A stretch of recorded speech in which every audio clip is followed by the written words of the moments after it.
Doctors of Reddit, what was the most shocking case of I thought that was normal you've seen in a patient? Not a doctor, but related story of major illness undetected. My son, 13 years old, complained to me that his scrotum was unbearably itchy. I figured probably sweat, told him to wash the area thoroughly and make sure to dry well, maybe dust some baby powder on there too. A couple of days later he said it was still itchy and getting bigger. Bigger? He showed me his visibly swollen scrotum. No pain or anything, just itchy and swollen. So that's not good, but I didn't think it was anything more than a sweat rash that maybe needed some ointment. We go to the doctor and are sent off for an ultrasound. The scan shows zero blood flow to the area, immediate transfer to the emergency room. He goes in for emergency surgery, where the urologist surgeon removes one necrotic testicle. It had become randomly twisted, testicular torsion, and died at least a week prior according to its necrotic state. The swelling was a major infection setting in. The itchiness was caused by the infection and skin stretching. He had no pain whatsoever, and the doctor said that was amazing. For most boys, torsion feels like being kicked in the nuts continuously, and by the infected stage he was indeed expect crying and screaming level of pain. Much longer and he could have developed sepsis. We just thought it was a bit of a rash that got out of hand, and are lucky I took him to the GP and didn't just go buy ointment OTC as I had thought of doing. He had a follow-up surgery a month later to insert a fake testicle and to stitch his remaining live testicle to the scrotum wall so it can't commit seppuku like its brother.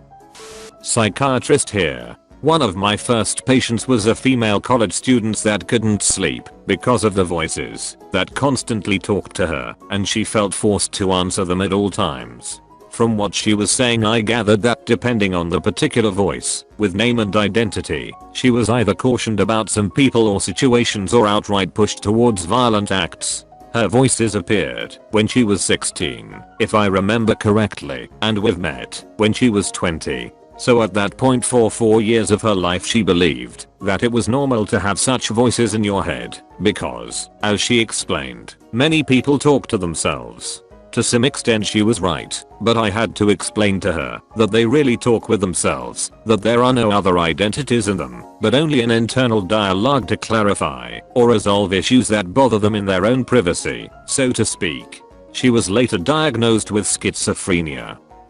Nurse here, 67 years old, thought she was pregnant. Gotta say, she looked pregnant in that it was all in her abdomen, like some pregnant women who look like they're carrying a basketball when they are at the end. But she was 67.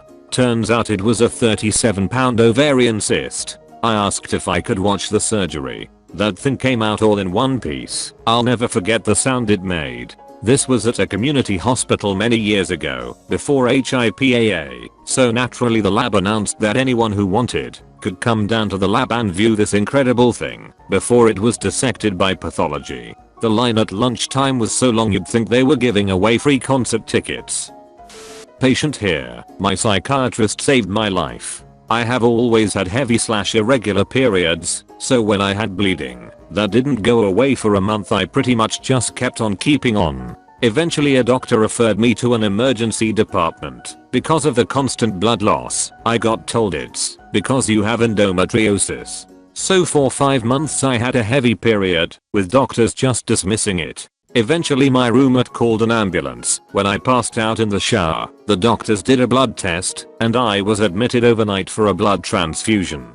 Fun fact, blood transfusions make some people nauseous, which is not a fun way to find out you're allergic to an antiemetic. A few weeks later, at about the 6-month mark, I drove for an hour for my regular appointment with my psychiatrist. He took one look at me and told me proceed directly to the emergency room, do not pass go. So I did, and was promptly admitted to ICU with a bilateral pulmonary embolism. I was hours away from suffocating to death. Turns out all the birth control that the original doctors had been giving me to shut me up and get rid of me had caused mass clots. The doctor that looked after me and ultimately saved my life wrote a paper on why it's stupid to ignore a nulla gravida, never pregnant, woman in her mid-20s with severe dysfunctional uterine bleeding. This will probably get lost, but it needs to be told. I'm a nurse, and one day another nurse asks for my help putting in a urinary catheter on a patient. I walked into the room to see the biggest ballsack I have ever laid eyes on. I'm talking as big as a basketball. The other nurse couldn't get the catheter in because she simply couldn't find the penis and urethra hiding under all that ballsack. I open a new catheter kit, start poking around in there for about 15 minutes. Still no urethra to be found. Urology was called in to place the catheter. Anyway, I get talking to the patient about how in the actual freak this happened and why he waited this long to come in. It had been swelling for months. He was a computer programmer who barely left his bed. Even worse, his fiancée was standing next to him the whole time. Neither had thought that he might have needed to go to a doctor or the hospital when his ballsack started swelling months before. Needless to say, it was infected as bad. ERMD here.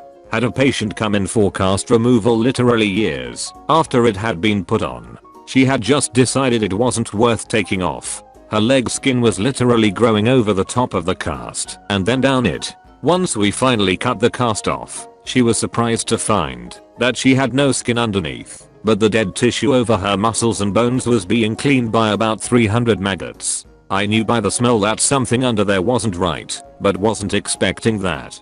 Patient seemed completely fine with it. Whatever. MD here. A couple years back, had a walk-in complaining of a few months of abdo pain / swelling.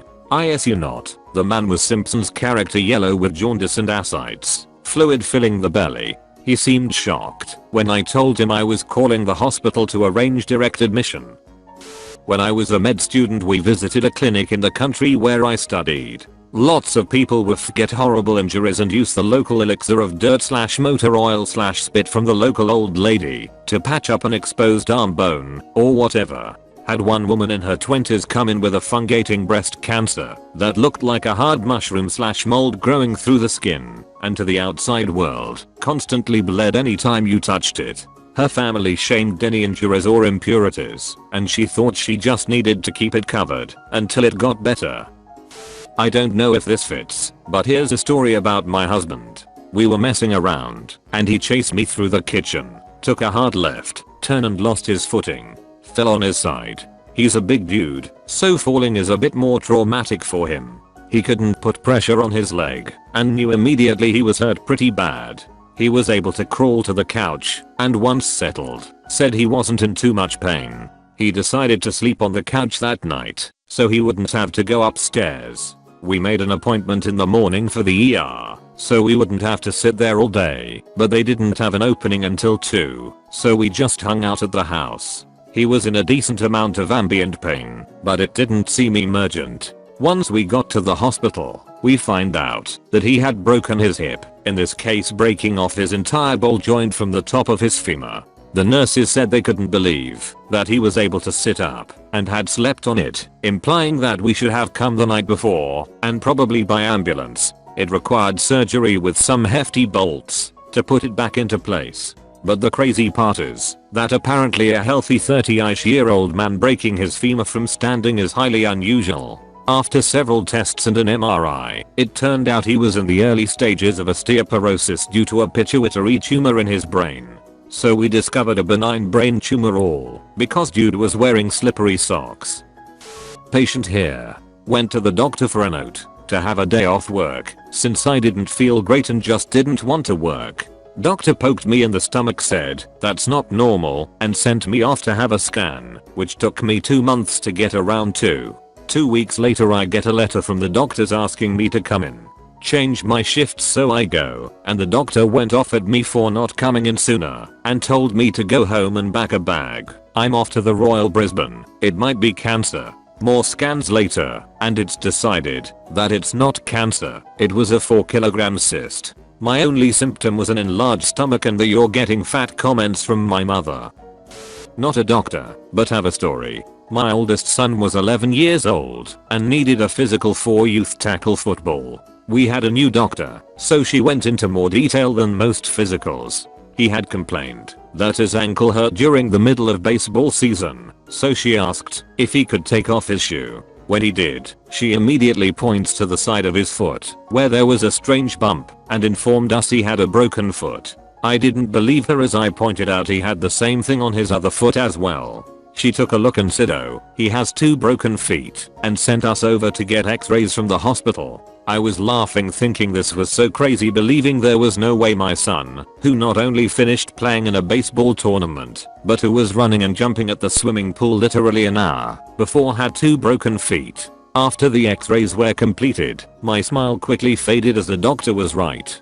That is when we learned about completely flat feet and the damage stress fractures can do when they go undetected. 8 weeks of cast and special shoes and insoles for the rest of his life solved the problem. His feet are still deformed, but it never slowed him down. When I was a medical student, a patient and his brother came in together. Patient was just a post-op visit after a hernia repair. Found out he had another baseball-sized hernia. His brother, on the other hand, had literally had a football-sized hernia visibly coming out of his left leg of his shorts. Looked like an inguinal hernia, and he was able to use it as an armrest. I asked him if that bothered him at all, and he straight up said, "My brother's hernias were painful, but this isn't, so I thought it was just a quirky defect." I hoped he was lying to save face, but we recommended he get it taken care of. Resident doctor here, although not an ob/gyn. In my ob/gyn rotation in medical school, I had a patient who was a first-time mother having difficulty nursing her baby. The patient said she had some redness, and it had been hurting to nurse on one nipple, so she often had to switch until finally it became unbearable for her to nurse from either. She had mentioned that she thought her nipples might be cracked or chafed. When it finally came to the exam, she had the most chafed nipples I had ever seen. It looked totally raw and macerated to the point that they looked like 2 large pepperoni slices. One of her breasts also looked like the wound had led to mastitis. It definitely led to a new appreciation of how difficult breastfeeding can be on new mothers. Work at a dentist's office. Patient presents for an exam. Concerned part of her tooth has chipped off. On examination, it is not in fact a tooth that chipped off, but rather a piece of calculus, which is build-up of hard tartar that covers your teeth over time when you don't brush them. It can be small deposits, or in this case, an entire bridge covering her actual teeth. She thought the calculus was tooth material, and was quite shocked to learn we were actually unable to see her real teeth, and she'd need an extensive cleaning to remove it all.